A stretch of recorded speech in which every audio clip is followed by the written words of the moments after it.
Hi, everybody, and welcome to another segment of AstrologyAnswers.com's weekly forecast. My name is Terrence Gardino. The week begins on Monday, May the 10th, and this is a very important week, and some really positive energies want to start unfolding. Because on Tuesday is a new moon in Taurus with some very favorable influences. And the new moon sets the stage for the next several weeks. And on Thursday, May the 13th, expansive Jupiter, optimistic Jupiter, goes into the sign of Pisces until the end of July. But let's start with Monday. The moon is in Taurus.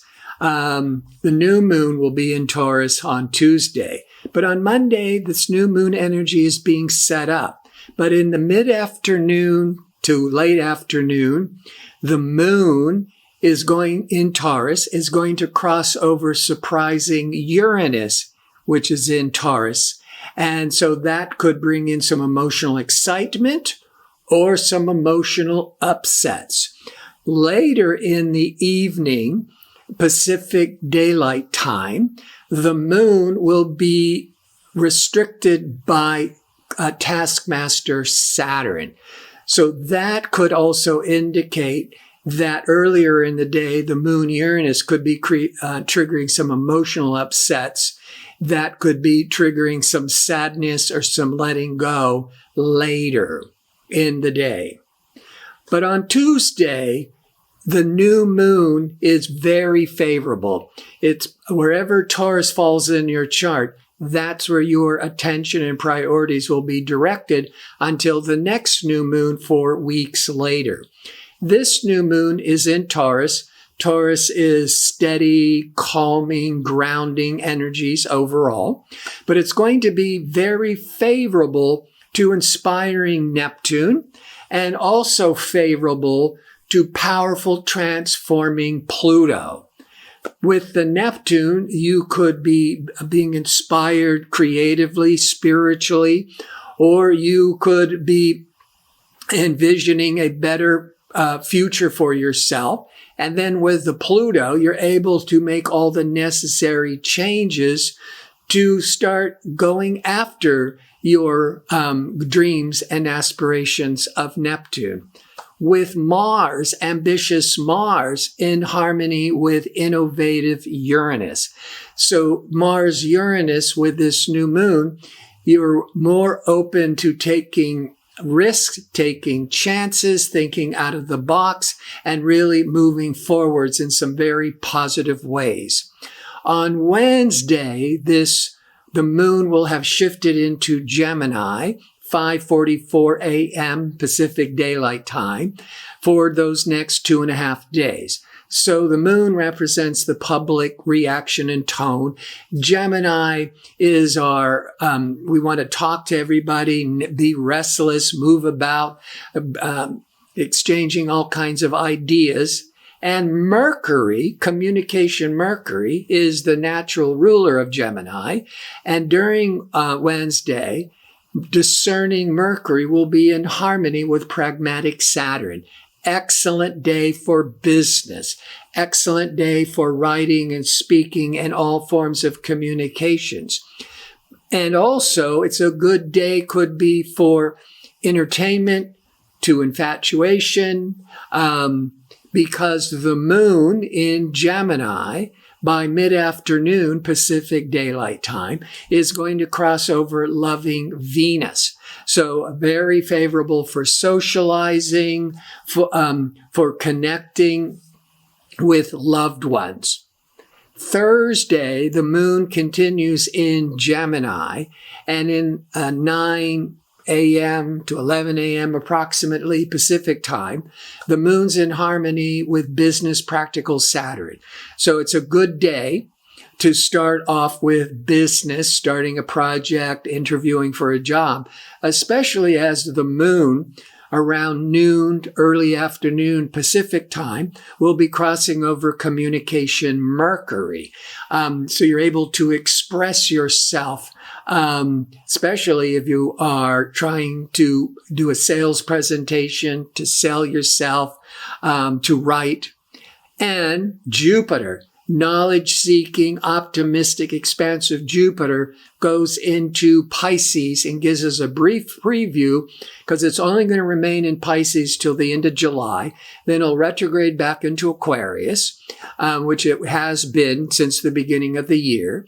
And then the first 4.5 months of 2022, the Jupiter will be back in Pisces. Overall, this is really positive because Neptune is the planet associated with Pisces.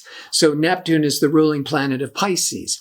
But before Neptune was discovered by telescope in the late 1800s, Jupiter was the ruling planet for Pisces. So today, Jupiter is still a co-ruler, meaning that Jupiter is at home and can give some of its best results. Jupiter wants to learn, wants to teach, wants to travel. There's all this expansiveness, whether it's mentally, physically, emotionally. Pisces, Jupiter in Pisces, not only is it at home, but Pisces is also this really compassionate, creative, supportive energy. And so that Jupiter in Pisces, it could, this mid-May through July, could really awaken a lot of hopefulness for the future.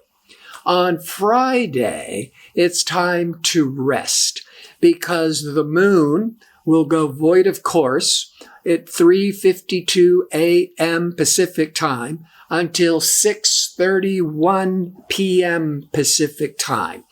So it's like 15 some hours. And that is when the moon, when it's void, it's no longer making any aspects to other planets until the moon leaves Gemini and goes into Cancer. Now, it's going to go into Cancer around 6:31 p.m. Pacific time, and immediately it's in harmony with expansive Jupiter. So the moon is the emotional tone Friday night, especially on in the east, on the West Coast, even into the East Coast of the United States. It's a Friday night. It's people want to go out and enjoy themselves. And that moon Jupiter just brings in all this good feelings and optimism. But when it's void of course, the energy is flat. It's unproductive. It's not advised to be launching any major new projects. It is best to just stay the course, stay the routine, keep doing what you've been doing. But it's also really favorable for just coasting along and resting. Then Friday evening gets really good. So you'll be feeling much more upbeat and optimistic and perfect to jumpstart the weekend. Saturday, now the moon in emotional, sensitive Cancer will be in harmony with Uranus late afternoon Pacific Standard Time. Now, what's great about this is the moon in Cancer can be a little bit wanting to retreat, stay at home, hang with family, but it's a Saturday night. And when it's in harmony with Uranus, Uranus wants to do something exciting and different and get out of the same old boring routine. So this Saturday evening could also be very, stimulating and trying new things and maybe,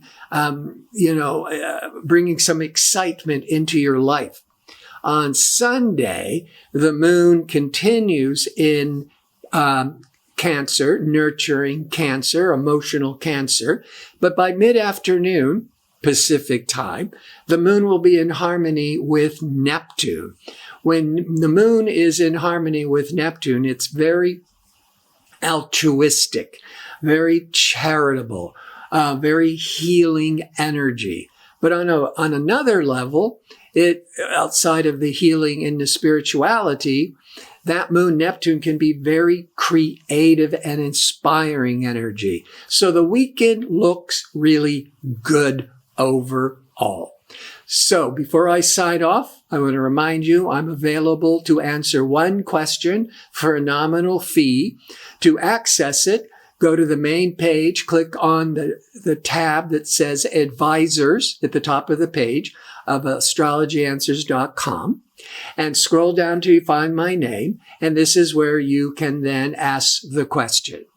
I want to thank you for tuning in. I hope to see you next week with my next segment. Until then, be safe and well.